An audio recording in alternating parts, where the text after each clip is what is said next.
Assalamualaikum. Kami dari kumpulan C5. Malaysia Topik terkenal dengan kami negara yang bertajuk terdiri keunikan daripada pelbagai seni jenis bina bangsa, tradisional budaya di dan Malaysia. masyarakat yang berbilang kaum, tidak kira Melayu, India, Cina dan sebagainya. Seni bina tradisional yang ada di Malaysia bukan sahaja mempunyai keunikan sendiri, malah melambangkan kehalusan seni bina setiap kaum dan bangsa tersebut. Melalui kependudukan yang pelbagai telah membawa pengaruh yang besar dalam kehidupan di Malaysia. Seni bina bukan sahaja menarik dari segi sejarah binaannya, malah mempunyai identiti yang tersendiri. Bukan sahaja menjadi tontonan rakyat Malaysia, malah pelancong asing juga tertarik dengan keunikan seni bina di negara kita. Pembinaan rumah tradisional di Malaysia tidak dibina secara sembrono tetapi mengikut tujuan dan faktor-faktor tertentu. Antara faktor yang mempengaruhi seni bina ialah iklim, alam sekitar, bahan binaan dan kemahiran pertukangan dan sebagainya. Seni bina tradisional di Malaysia. Ini adalah rumah tradisional Melayu. Kebanyakan rumah tradisional Melayu, mereka mempunyai perigi di luar rumah dan juga tandas di bahagian belakang dapur rumah. Rumah, mereka akan membina rumah menggunakan sumber alam semula jadi yang berada di sekitar mereka, iaitu nipah, kayu keras dan juga buloh untuk bina rumah. Tapi rumah yang dibina tidak menggunakan paku, tapi mereka menggunakan konsep siap pasang rumah. So, di setiap rumah tradisional Melayu, mereka akan ada satu lubang untuk memudahkan pengenderaan keluar dan masuk. Dan di atas bahagian tingkap rumah akan ada satu seni ukiran yang menggambarkan identiti seseorang yang berhuni di rumah tersebut. Dan rumah tradisional Melayu, mereka akan ada penjarakan di antara ruang tamu dan juga dapur. So, setelah itu mereka akan ada satu ruang. Hal ini di mana untuk mengelakkan berlakunya kebakaran. So, disebabkan oleh dapur kan senang terbakar. So, mereka akan menjauhkan daripada jarak antara dapur ke ruang tamu untuk mengelakkan daripada ruang tamu pun berlaku kebakaran. Selain itu, rumah panjang orang ulu. Rumah panjang orang ulu ni mereka dibina rumah dengan ketinggian yang sangat tinggi dan mereka berada di dalam hutan yang berada di pesisir sungai. Ni kerana sungai adalah sumber utama mereka. Kenapa rumah mereka dibina sangat tinggi? Ini kerana untuk mengelakkan daripada berlaku ancaman daripada binatang buas, serangga dan juga ancaman daripada haiwan yang berbisa. Dan di setiap tiang rumah, mereka adakan satu ukiran yang menggambarkan identiti orang ulu tersebut. Rumah panjang Dayak. Rumah panjang Dayak berbeza sedikit daripada rumah panjang orang ulu di mana rumah mereka adalah rendah sedikit dan di bawah rumah mereka akan ada satu panggung wayang yang untuk memudahkan keluarga mereka untuk menonton wayang dan sebagainya. Dan di setiap dahapan rumah akan ada satu ruang yang luas untuk memudahkan mereka berkumpul beramai-ramai untuk menyambut perayaan dan sebagainya.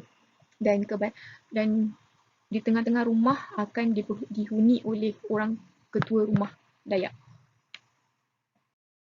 Rumah Melayu Sarawak. Yang istimewanya rumah Melayu Sarawak ni, di setiap rumah mereka akan ada satu tunjuk langit di bumbung mereka. Ini untuk menggambarkan dan mereka menggunakan atap belian dan di setiap bawah atap tu akan ada kisi-kisi yang untuk menggambarkan adalah identiti Melayu Sarawak tersendiri. Contoh-contoh dan keunikan seni bina tradisional di Malaysia. Keunikan seni bina dahulu kini kian dilupakan pada masa kini. Jika dilihat secara terperinci, rumah zaman dahulu mempunyai nilai dan maksud di sebalik seni bina dari segi penyejukan, peneduhan, keselamatan dan banyak lagi. Seperti contoh yang dapat dilihat di sini, rumah di setiap negeri mempunyai seni bina yang berbeza dan keunikan mereka yang masing-masing. Di Melaka, Selangor, Johor, Sarawak, Sabah, Perak, Kedah dan Terengganu. Kita lihat Melaka dan Selangor. Di Melaka, tangga batu sangat terkenal. Ia dibina untuk menarik perhatian tetamu dan tuan rumah untuk mengaluk-alukkan kedatangan tetamunya dan menunjukkan pertubuhan budaya Melayu. Di Selangor, ia mempunyai bumbung yang panjang dan memanjang ke belakang. Seterusnya, di Johor dan Sarawak. Di Johor, terkenal dengan rumah limas. Di hujung cucuran atapnya akan dihiasi kerawang kayu. Sarawak terkenal dengan rumah panjang. Rumah Melayu Sarawak pula mempunyai tiang rumah yang tinggi. Seterusnya, Sabah dan Perak. Sabah, mereka mempunyai prinsip untuk duduk di rumah seunit dan selepas berkahwin, pasangan akan duduk berasingan daripada ibu bapanya. Di Perak terdapat dua jenis rumah seperti rumah tiang 16 dan juga 12. Seperti rajah di bawah, ia menunjukkan rumah tiang 16. Terengganu dan Kedah.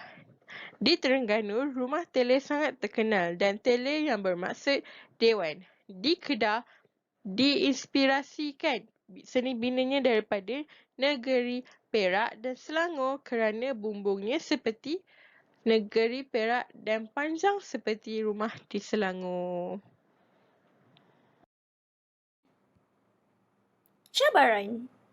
Cabaran yang dilalui bagi memartabatkan seni bina tradisional di Malaysia. Cabaran yang pertama ialah seni bina yang dilakukan hanya tertumpu pada bangunan utama dan mempunyai kepentingan kerajaan sahaja. Sehingga ke hari ini, identiti seni bina tradisional hanya dapat dilihat pada bangunan kerajaan dan syarikat korporat yang mempunyai nilai kepentingan sektor mereka sahaja. Masalah ini adalah disebabkan kurangnya perbincangan, kajian, eksplorasi dan juga penulisan dalam kalangan ahli akademik dan profesional seni bina negara. Cabaran yang kedua ialah seni bina yang dilakukan tidak mempunyai seni tetapi hanya bersandarkan pembangunan fizikal semata-mata. Hal ini menjurus ke arah tahap pembangunan dan seni reka yang tidak membangun, menyebabkan masyarakat antarabangsa memandang serong terhadap nilai seni bina tradisional yang ada di Malaysia.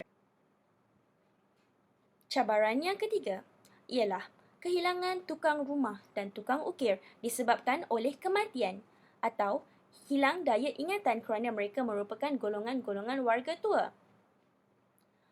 Mereka adalah golongan-golongan tua yang sangat berkemahiran dan berpengalaman. Golongan muda juga sukar ditemui kerana tidak ramai generasi muda yang mewarisi kepakaran mengukir ini. Perkembangan seni bina tradisional di Malaysia sebelum seni bina berbentuk rumah asal dikenali sebagai rumah pisang sesikat. Muncul rumah berpanggung atau bertiang, kedudukan lantainya tinggi daripada aras tanah, berdinding dan mempunyai ruang yang luas. Setelah itu, bentuk bumbung V terbalik diperkenalkan. Ia yang dikenali sebagai bumbung lipat kajang atau bumbung panjang. Kaedah untuk mendirikan rumah telah menggunakan dengan sistem diikat dan taran tanggam sahaja. Sebagai contoh, pembinaan rumah Seri Menanti di Negeri Sembilan yang tidak menggunakan paku dan hanya menggunakan tanggam sahaja pada setiap penyambungan rangka rumah. Selepas kedatangan dan pengaruh daripada penjajah Belanda dan Inggeris, rumah telah berubah bentuk kepada bentuk limas atau bumbung Belanda. Kaedah membina rumah berubah kepada sistem tebuk dan penggunaan paku kayu yang dikenali sebagai pemeting untuk menguatkan persediaan rangka rumah. Kehadiran alat pertukangan yang lebih baik untuk membina rumah seperti gergaji, ketam dan alat penebuk untuk menebuk lantai dan dinding rumah bagi menggantikan kayu balak yang telah digergajikan. Penggunaan papan untuk dinding dan lantai juga diperkenalkan. Selain itu, pengaruh budaya luar daripada Kepulauan Melayu telah memperkenalkan rumah tradisional seperti rumah Minangkabau, Bugis dan lain-lain di setiap negeri di Malaysia. Kepentingan memartabatkan seni bina tradisional di Malaysia.